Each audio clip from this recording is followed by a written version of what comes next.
আল্লাহ রাব্বুল আলামিন বলেন, হাবিব রে আপনি কাঁদেন কেন? আজকে তো আপনার কাঁদার দিন না। আমি আপনাকে মাকামে মাহমুদ দান করেছি, আমি আপনাকে কাউসার দান করেছি। আপনার আজকে সম্মানের দিন, মর্যাদার দিন, কাঁদেন কেন? আল্লাহর হাবিব বলবেন, রব্বুল আলামিন মাকামে মাহমুদ পেয়েছি, কাউসার পেয়েছি, কান্দি এই জন্য আমি দেখতে পাচ্ছি আবার সামনে দিয়া ফেরেশতারা আমার উম্মতগুলি জাহান্নামের দিকে নিয়ে যায়। আল্লাহ রাব্বুল আলামিন বলবেন, ওগো আমার হাবিব, আমি আপনাকে ক্ষমতা দিলাম, আপনার জান্নাতি উম্মতগুলি আপনি বেছে নেন। আল্লাহর হাবিব তার জান্নাতের উম্মতগুলি বাঁচতে থাকবেন। হযরত আয়েশা বলেন, ইয়া রাসূলুল্লাহ, কিয়ামতের ময়দানে লক্ষ কোটি কোটি মানুষের ভিতরে আপনার জান্নাতি উম্মত আপনি চিনবেন কি করে?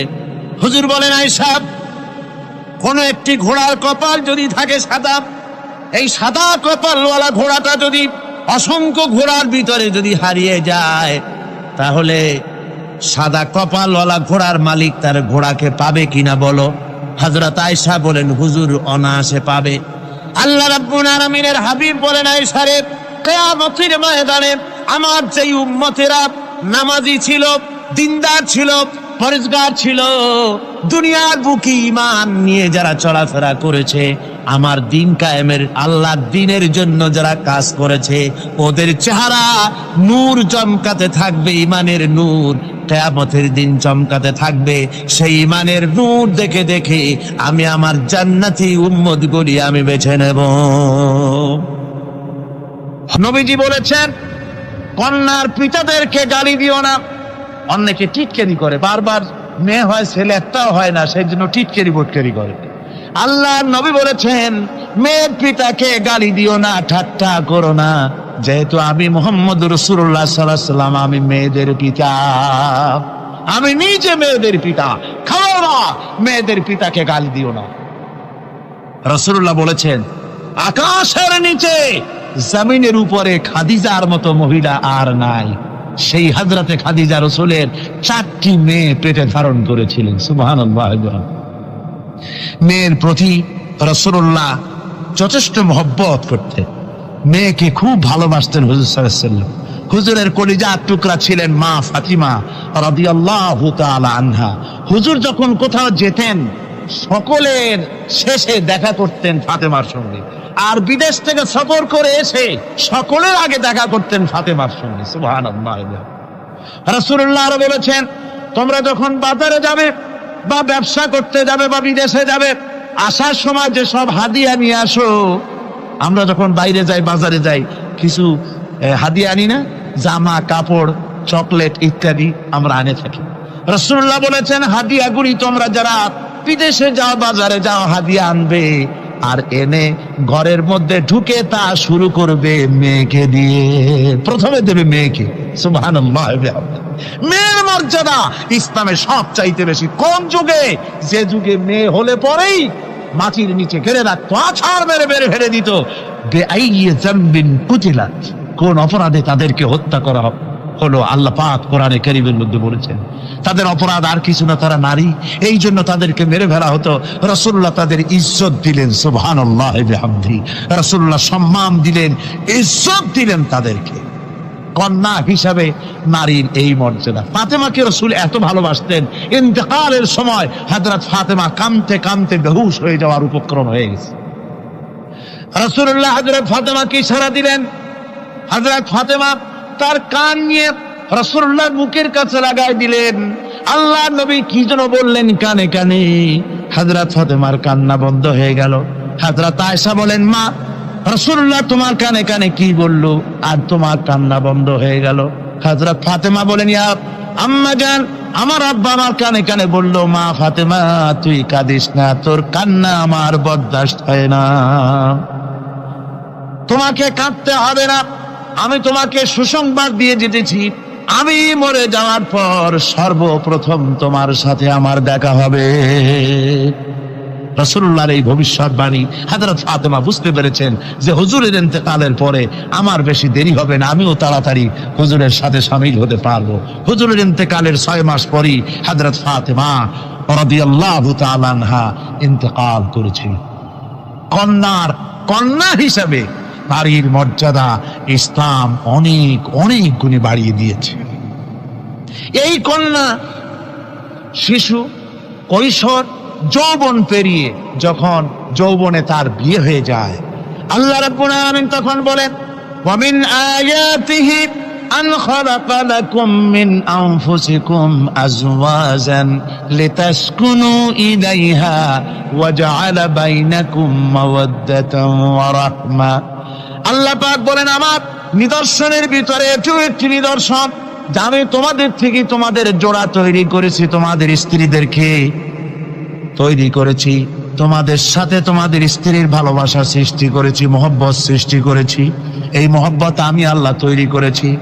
আর যখন বুড়ো হয়ে যায় মানুষ, স্বামী স্ত্রী যখন বুড়ার বুড়ি হয়, তখন আর ভালোবাসা থাকে না, তখন ওই ভালোবাসা সহৃদয়তার করুণায় আমি আল্লাহ পরিণত করে দেই।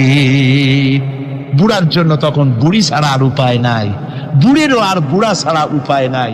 তখন ভালোবাসা কোনো বিশেষ কোনো লক্ষ্য নিয়ে ভালোবাসা নয়, তখন একের উপরে অন্য একদম নির্ভরশীল হয়ে পড়ে। আল্লাহ পাক বলেন, এই অবস্থা আমি আল্লাহ সৃষ্টি করে দেই। সুবহানাল্লাহ বিহামদিহি। স্ত্রীকে রাসূলুল্লাহ কত ভালোবাসতেন। আল্লাহর নবী বলেছেন, আমার কাছে তিনটা জিনিস প্রিয়, একটা হচ্ছে সুগন্ধি, একটা হচ্ছে নামাজ, আর একটা হচ্ছে স্ত্রী। সুবহানাল্লাহ। স্ত্রী আমার কাছে প্রিয়। হুজুর বলেছেন, তোমাদের মধ্যে সেই ব্যক্তি উত্তম যে ব্যক্তি তার স্ত্রীর কাছে উত্তম। আমি আমার স্ত্রীদের কাছে উত্তম ব্যক্তি। সুবহানাল্লাহ। রাসূলুল্লাহ স্ত্রীকে কত ভালোবাসতেন। বিশ্বনবী রাজনৈতিক কর্মকাণ্ড চালাচ্ছেন, যুদ্ধের দামামা বাজতেছে, চতুর্দিকে কত অশান্তি, সবকিছু চলছে, স্ত্রীর হক আদায় করতে ভুলে যাননি। রাতের বেলায় হযরত আয়েশার বয়স কম, তাকে নিয়ে রাসূলুল্লাহ একটু সুযোগ পেয়েছেন, বলছেন, আয়েশা সব তো ঘুমিয়ে, চলো আমরা একটু দৌড়াই। ওই যে দূরে একটা জিনিস দেখা যায়, দৌড় দাও, দেখি কি আগে যায়। দুজনে দৌড় প্রতিযোগিতা করলেন।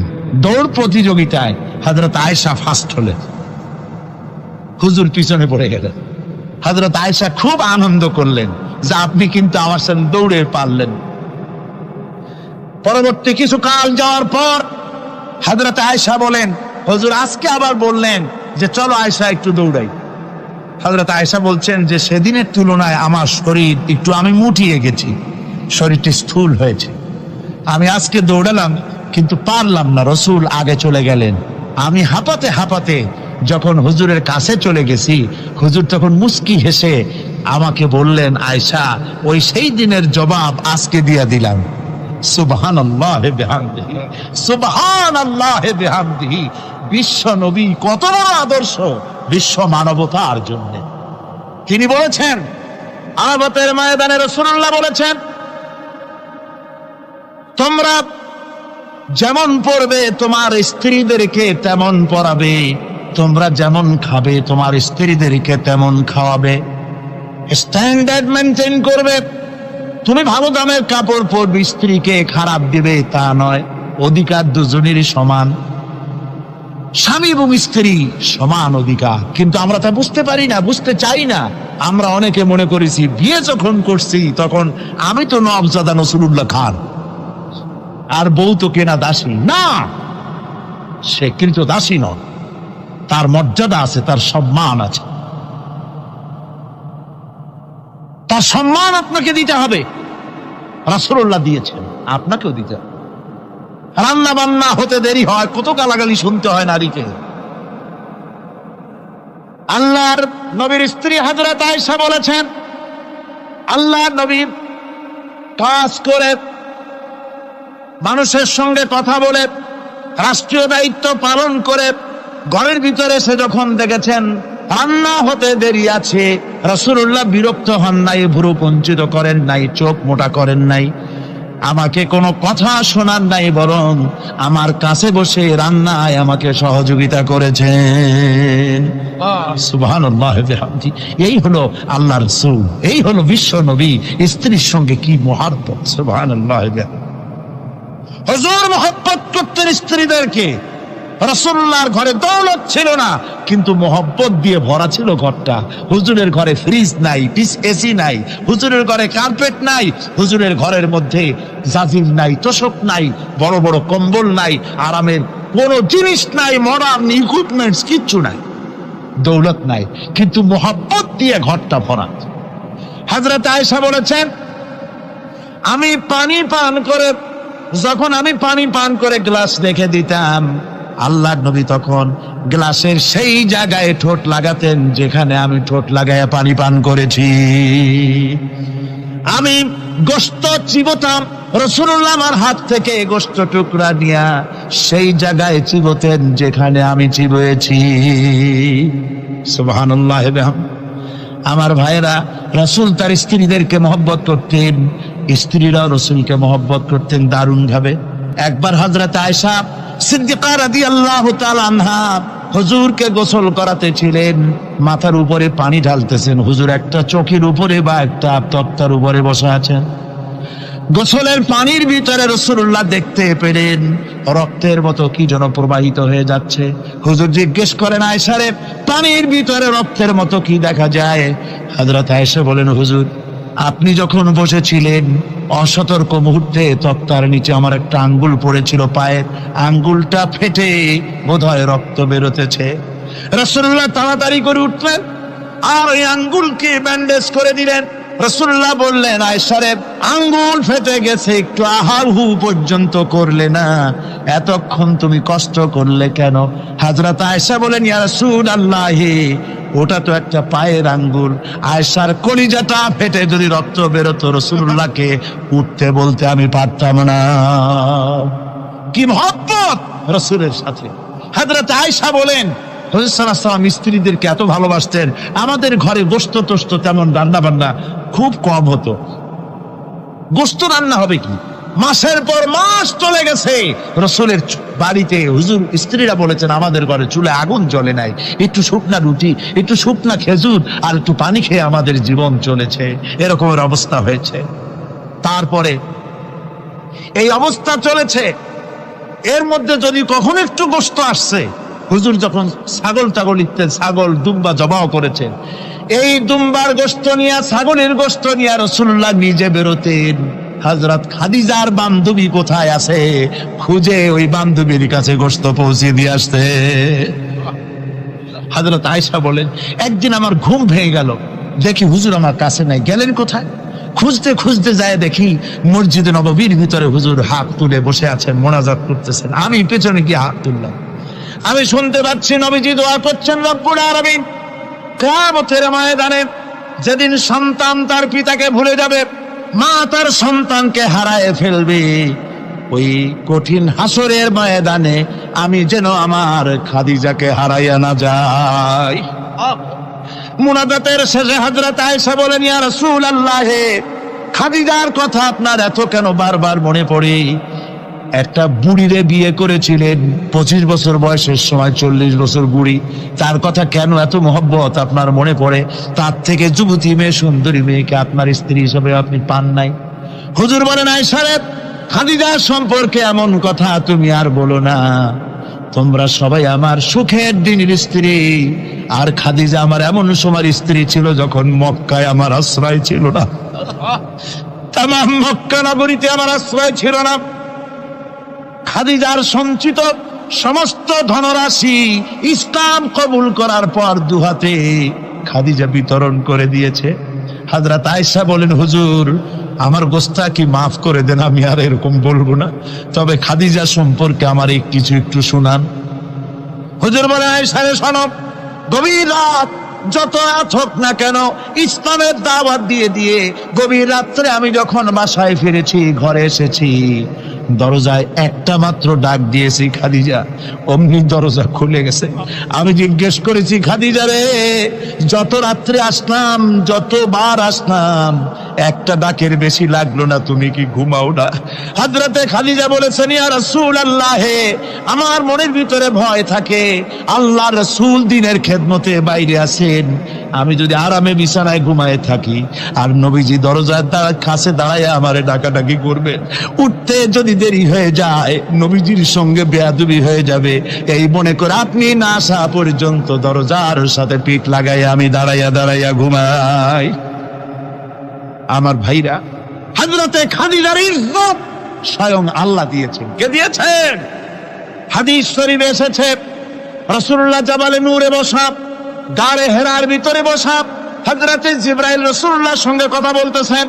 একটু পরে হযরতে জিবরাইল বলেন, ইয়া রাসূলুল্লাহ, হে আমি আর এখানে বসবো না, আমি এখন চলছি। আমি দেখতে পাচ্ছি খাদিজা আসতেছে আপনার জন্য খাবার নিয়ে। খাদিজা যখন আপনার কাছে পৌঁছে যাবে আপনি খাদিজাকে শোনায় দিবেন আল্লাহ রাব্বুল আলামিন খাদিজাকে সালাম জানাইছে। সুবহানাল্লাহ সুবহানাল্লাহ। রাসূলুল্লাহর কাছে হযরতে খাদিজা যখন আসলেন, হুজুর বললেন, খাদিজা আজকে তোমার জন্য দারুণ সুখবর। বলে কি? বলে আল্লাহ পাক জিবরাইল কেমন উঠে গেল আমার কাছ থেকে। জিবরাইল বলে গেল আল্লাহ তোমাকে সালাম বলেছে। হযরত খাদিজা কেঁদে ফেললেন, বললেন, ইয়া রাসূলুল্লাহ, আমার নারী জন্ম সার্থক, আল্লাহ আমাকে সালাম বলেছে। এর জবাব কেমনে দিতে হয় হুজুর আমি তো জানি না, আপনি আমার পক্ষ থেকে আল্লাহর সালাম কিভাবে দেওয়া লাগে আপনি দিয়ে দিন, আমি তো বুঝি না কেমনে আল্লাহর সালামের জবাব দেব। হুজুর বললেন, খাদিজা শুধু আল্লাহ নয় জিবরাইলও তোমাকে সালাম বলে গেছে। হযরতে খাদিজা বললেন, হযরত জিবরাইলকে আমার সালামের জবাবটা ওয়ালাইকুম আসসালাম বলেন। হযরত খাদিজার এই মর্যাদা ছিল। আমার ভাইরা, রাসূল পাক সাল্লাল্লাহু আলাইহি ওয়াসাল্লাম এভাবে মহব্বত করেছেন স্ত্রীদেরকে। সুতরাং স্বামী স্ত্রীর মহব্বত আল্লাহ জান্নাতি নিয়ামত। কিসের নিয়ামত? যে ঘরের মধ্যে স্বামী স্ত্রীর মধ্যে মিল মহব্বত আছে এটা বেহেশতের মতো, আর যেখানে মিল মহব্বত নাই এটা জাহান্নামের মতো। ঠিক কি? সুতরাং মহব্বত করুন, বেশি বেশি স্যাক্রিফাইস করুন, বেশি বেশি স্যাক্রিফাইস করুন। নারীদের ব্যাপারে বলা হয়েছে, পুরুষকে বলা হয়েছে অধিকার আদায় করো, সব ব্যাপারে সমান অধিকার। কিন্তু নারীকে একটা ব্যাপারে বলা হয়েছে, নারী শোনো, পুরুষের মর্যাদা তোমার চাইতে আল্লাহ রাব্বুল আলামিন বেশি দিয়েছেন। আর রিজালু কাওয়ামুনা আলান নিসা, নারীদের উপরে পুরুষের প্রাধান্য আল্লাহ পাক দান করেছেন। একদিন একজন সাহাবী বলেছিলেন, ইয়া রাসূলুল্লাহ, জংলি উট দেখলাম আপনার পায়ের উপরে সেজদায় পড়ে গেল, আপনি যদি আমাদেরকে অনুমতি দিতেন না আপনাকে আমরা সেজদা করতাম।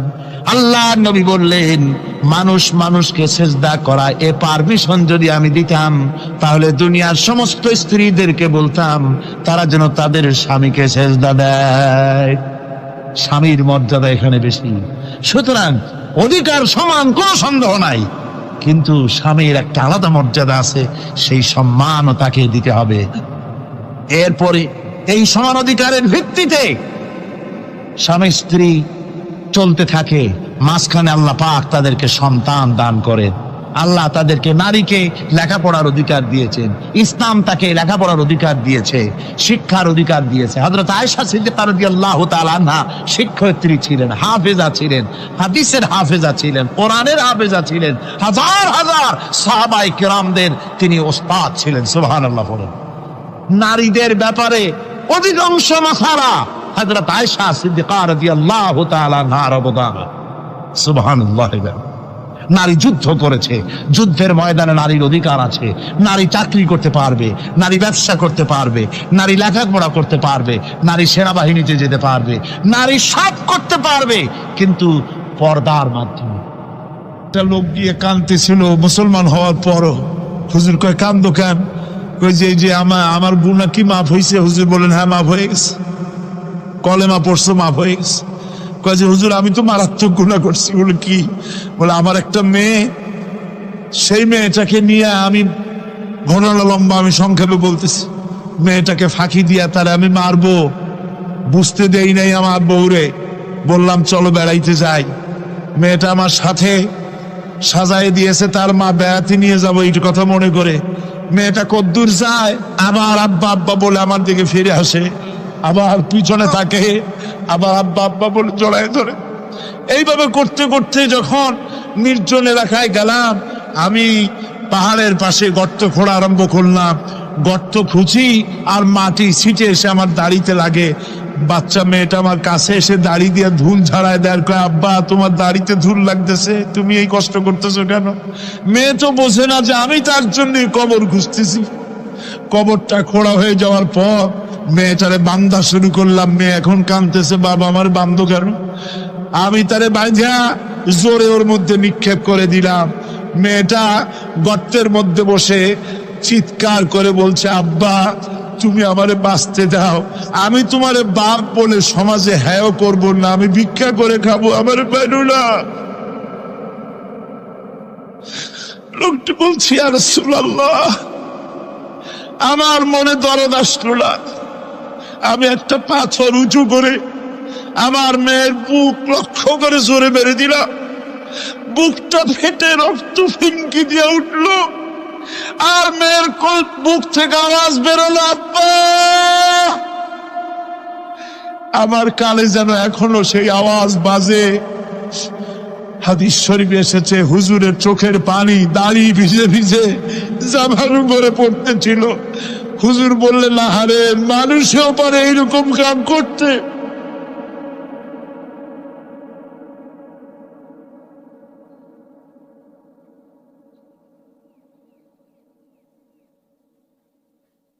পৃথিবীতে নারীর যখন কোনো সম্মান ছিল না, মর্যাদা ছিল না, সেই সময় আমার রাসূল, আমার বিশ্বনবী নারীদেরকে সম্মানের হাত ধরে গর্তের ভিতর থেকে উঠাইয়া রানীর সিংহাসনে বসায় দিলেন। সুবহানাল্লাহ, মায়ের মর্যাদা দিয়ে দিলেন। সুবহানাল্লাহ, নারীরা আমাদের মায়ের জাত। নারীরা আমার কি এর জাত? মায়ের জাত। আমার মা বোনেরা, তোমাদের সম্মান কত তোমরা জানো না। আমরা পুরুষ, আমাদের পায়ের তলে জুতা, আর তোমরা আমাদের মায়ের জাত। তোমরা নারী, তোমাদের পায়ের তলে আল্লাহর জান্নাত, আল্লাহর ব্যস্ততা তোমাদের পায়ের তলে। এই সম্মান আল্লাহ তোমাদের দিয়েছে, নবী দিয়েছেন। সুবহানাল্লাহ কর। ভাইরা আমার, অধিকার ইসলাম দিয়েছে। বিবাহ যখন হয়, এই বিবাহের সময় এজেন্ট আনতে হয়। আর বিবাহ হচ্ছে বিবাহ বৈঠক। এজেন্ট আনার জন্য ওই যে কি জানি কয়, ম্যারেজ রেজিস্ট্রার বা মৌলবি সাহেব, কার অনুমতি আগে নেয়? বলেন কার অনুমতি? তাহলে অধিকার ইসলাম পুরুষে দিল না মেয়ে লোকে দিল? আজ মেয়ে লোকের কাছে যাও, মেয়েটাকে জিজ্ঞেস করো সেই বিবাহে রাজি আছি কিনা। সুবহানাল্লাহ পড়ে, এই বিবাহে রাজি আছি কিনা জিজ্ঞেস কর, তার অধিকারই বেশি। এরপরে এই বিবাহে করার ব্যাপারে কত বৈষম্য। আজ বিবাহ করতে গেলে যৌতুকের প্রথা এসেছে। রাসূলুল্লাহ যৌতুক দিয়েছিলেন, ওটা যৌতুক না, ওটা উপহার, ওটা হাদিয়া। রাসূলুল্লাহ তোহফা দিয়েছিলেন হুজুরের জামাই। সুবহানাল্লাহ, কি জামাই! এক জামাই তো জিন্নুর আইন, যাকে ফেরেশতারা পর্যন্ত লজ্জা করতো যারে দেখে, হযরত উসমান রাদিয়াল্লাহু তাআলা আনহু। আর একজন হযরত আলী কাররামাল্লাহু ওয়াজহাহু। হযরত আলী, যার সম্পর্কে রাসূল পাক সাল্লাল্লাহু আলাইহি ওয়াসাল্লাম যাকে কত সম্মান দিয়েছেন, কত মর্যাদা দিয়েছেন, এই হলো হযরত আলী, হুজুরের জামাই।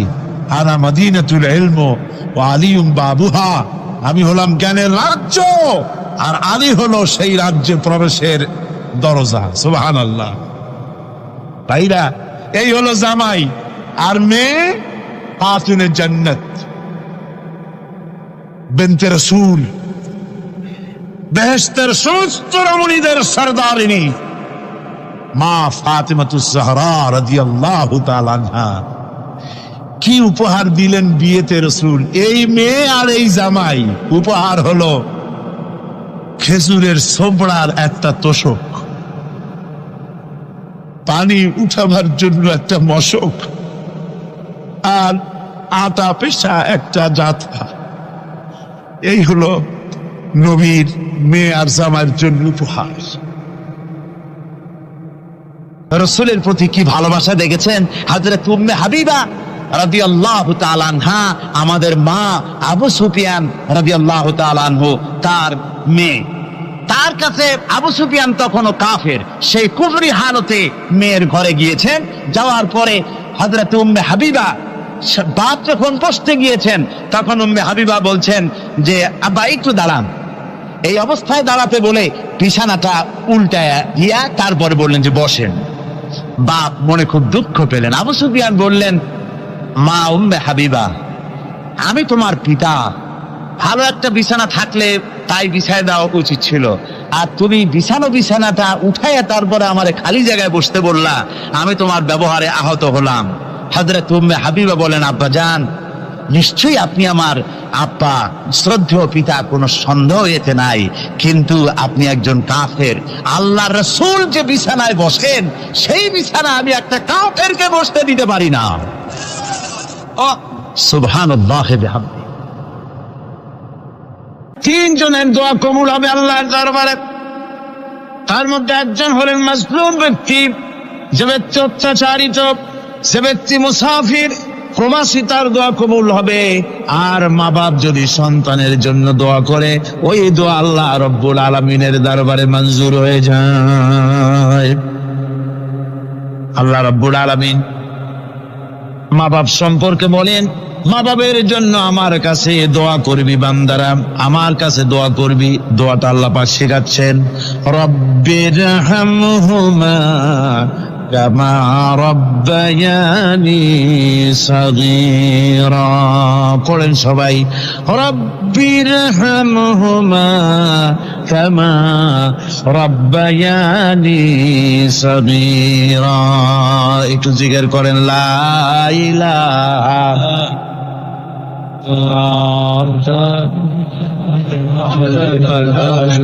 লা ইলাহা ইল্লাল্লাহ, লা ইলাহা ইল্লাল্লাহ, লা ইলাহা ইল্লাল্লাহ, লা ইলাহা ইল্লাল্লাহ মুহাম্মাদুর রাসূলুল্লাহ।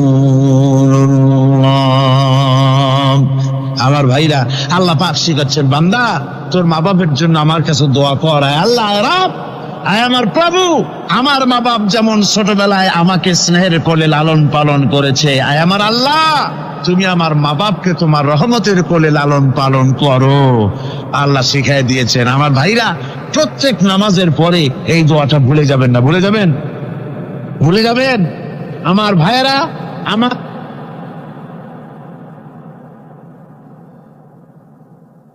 وَوَصَّيْنَا الْإِنسَانَ بِوَالِدَيْهِ إِحْسَانًا حَمَلَتْهُ أُمُّهُ كُرْهًا وَوَضَعَتْهُ كُرْهًا। আল্লাহ পাক বলেন, আমি পৃথিবীর সমস্ত মানব মণ্ডলীকে উপদেশ দিয়েছি, মা বাপকে সম্মান করো, শ্রদ্ধা করো, তাদের উপকার করো। তার কারণ হলো, তোমার মা তোমাকে গর্ভে ধারণ করেছে অত্যন্ত কষ্টের সাথে। আল্লাহ বলতেছেন, মা তোমাকে গর্ভ ধারণ করেছে অত্যন্ত কষ্টের সাথে, এরপরে তোমাকে ডেলিভারি করেছেন অত্যন্ত কষ্টের সাথে, তোমাকে ডেলিভারি করেছেন। গভীর রাত্রে মানুষ সব ঘুমায় যায়, গর্ভবতী মা ঘুমাতে পারে না। সন্তান পেটের ভিতরে হাঁটু দিয়া গুঁতা মেরেছে, পা দিয়া লাথি মেরেছে। মা চরম শীতের রাত্রে, প্রচন্ড শীতের রাতে গায়ের লেপটা সরায় দিয়া মা একবার দাঁড়ায়, আর একবার বসে, একবার দেওয়ালের সাথে হেলান দিয়া দাঁড়ায়। কষ্ট করে রাতটায় কাটায় দেয়।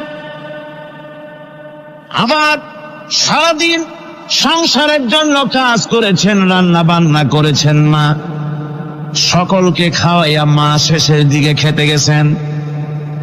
যখন নিজে খেতে গেলেন, আবার পেট ক্ষুধা নিয়ে খেতে বসেছেন। পেটের ভিতরে সন্তান লাথি মেরেছে, পেটের মধ্যে ঘুষা মেরেছে, হাঁটু দিয়া গুঁতা মেরেছে। ভরা পেটের ভিতরে সন্তান গুঁতা মারলো হাঁটু দিয়া, মাথা দিয়া। মা ক্ষুধা রয়েছে, পেটে খেতে পারলেন না, বেদনা শুরু হয়েছে। খাবারের থালাটা ঠেলে দিয়ে মা দাঁড়ালেন, বসলেন, চোখের পানি ফেললেন। এভাবে করে মা একটা দুইটা দিন নয়, 10টি মাস পর্যন্ত সন্তানটাকে পেটের মধ্যে নিয়ে, একটা জীবিত মানুষ আর একটা জীবিত সন্তান পেটের মধ্যে নিয়ে নড়াচড়া করছেন, চলাফেরা করছেন। কিতাবের মধ্যে এসেছে রাতের বেলায় মা যে ঘুমাতে পারেন না সন্তানের নড়াচড়ার কারণে। রাতভর ইবাদত করলে যত সওয়াব পাওয়া যেত, আল্লাহ ওই সওয়াব মায়ের আমলনামায় লিখে দেন। সন্তান পেটে থাকার কারণে খেতে পারে না, পেট ভরে ক্ষুধায় কষ্ট পায় মা।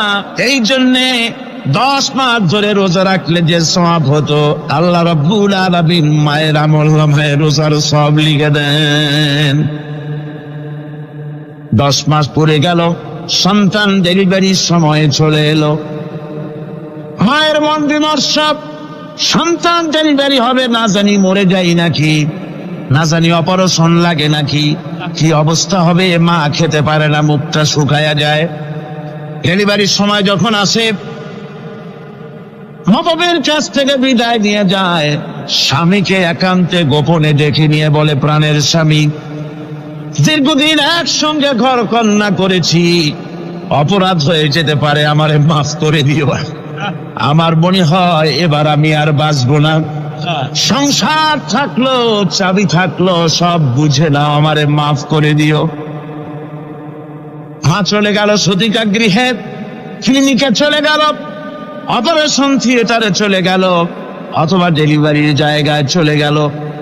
ডেলিভারি পেইন শুরু হয়ে গেল, বেদনা শুরু হয়ে গেল।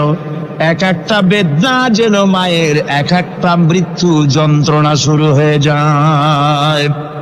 এমন যন্ত্রণা, প্রসব বেদনা দুনিয়ার ভুক্তভোগী মা ছাড়া আর কেউ জানে না।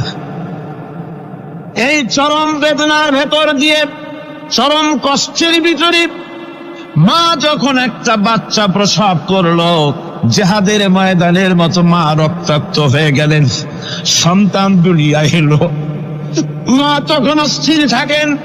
এত বড় বিরাট কষ্টের ভিতরে আল্লাহ রাব্বুল আলামিন বলেন, সন্তান যখন ডেলিভারি হয়ে গেল, মায়ের মনের ভিতরে আমি তখন এই ফিলিংস, এই টেন্ডেন্সি জাগ্রত করে দিই, দেখ কি হয়েছে।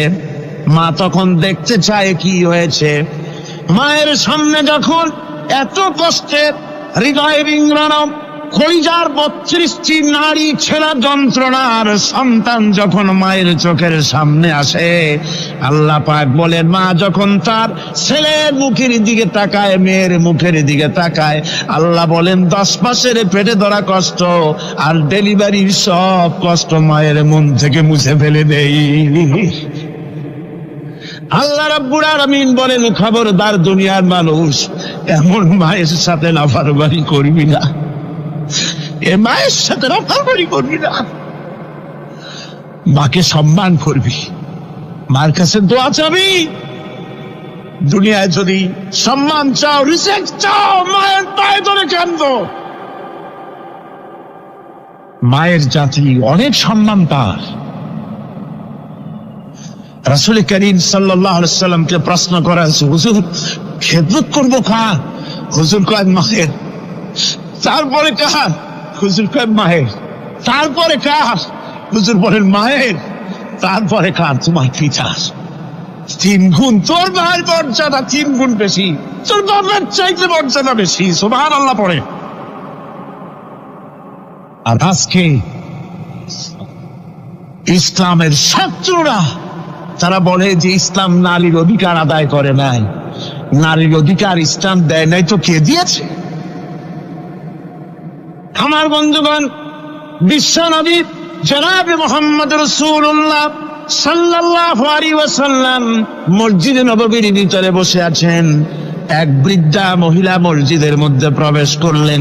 হুজুর বৃদ্ধাকে দেখে দাঁড়ায় গেলেন, বিশ্বনবী বুড়ি মেয়ে লোককে দেখে দাঁড়ায় গেলেন।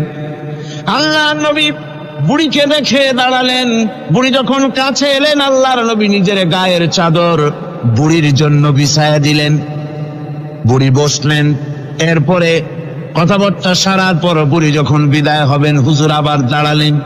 বুড়ি মহিলা চলে গেলেন। সাহাবায়ে কেরাম বলেন, ইয়া রাসূলুল্লাহ, কিছুই বুঝলাম না। একজন বৃদ্ধা মহিলার জন্য বিশ্ব নবী দাঁড়ান আর গায়ের চাদর বিছান, আমরা বড় আশ্চর্য হয়ে গেলাম। নবীজি বলেন, ও আমার সাহাবীরা, তোমরা জানো না এই মহিলাকে চিনতে পারো নাই? আমি আমার মায়ের দুধ আমার জীবনে কিসমতে তেমন হয় নাই। আমি আমার মায়ের দুধ তেমন কিসমতে পাই নাই। যার বুকে দুধ খেয়ে, যার কোলে কাখে চড়ে আমি বড় হয়েছি, আমার সেই দুধ মা ইনি হযরতে হালিমাতুস সাদিয়া। আর সেই দুধ মা রাসূলুল্লাহ নিজে সম্মান দিয়েছেন মায়ের। খবরদার, মাকে অসম্মান করবেন না, মাকে সম্মান করবেন, মাকে শ্রদ্ধা করবে। আমার বন্ধুগণ, আলেম ওলামা পীর বুজুর্গদের জন্য হাদিয়া তো দেন আপনারা, কোনো নিষেধ নাই, দেন। হাদিয়া দেওয়া সুন্নত, নেওয়া সুন্নত, দিবেন, আমি কোনো নিষেধ করি না। কিন্তু আমি বলতে চাই, পীর বুজুর্গদের কাছে, আলেম ওলামাদের কাছে হাদিয়া দিয়া আল্লাহরে যত না খুশি করতে পারবেন, এই ডালিম বেদানার মৌসুমে বেদানা একটা ভেঙে নিজ হাতে যদি মায়ের মুখে তুলে দেন, আল্লাহর আরশ খুশি হয়ে যাবে, আল্লাহর আজিম খুশি হয়ে যাবে, আল্লাহ পাক খুশি হয়ে যাবে। মায়ের খাওয়াও, বাপকে খাওয়াও, তোমার সবচেয়ে বড় প্রিয় জিনিস। সুবহানাল্লাহ বলে, সুবহানাল্লাহ। মা বাপ যদি একটু দোয়া করে দেয়, তোমার জিন্দেগির কাম শেষ। একটু বদদোয়া করলে জাহান্নামে যাবা। কোন পীর সাহেব বদদোয়া করলে জাহান্নামে যাবে এমন কথা নয়।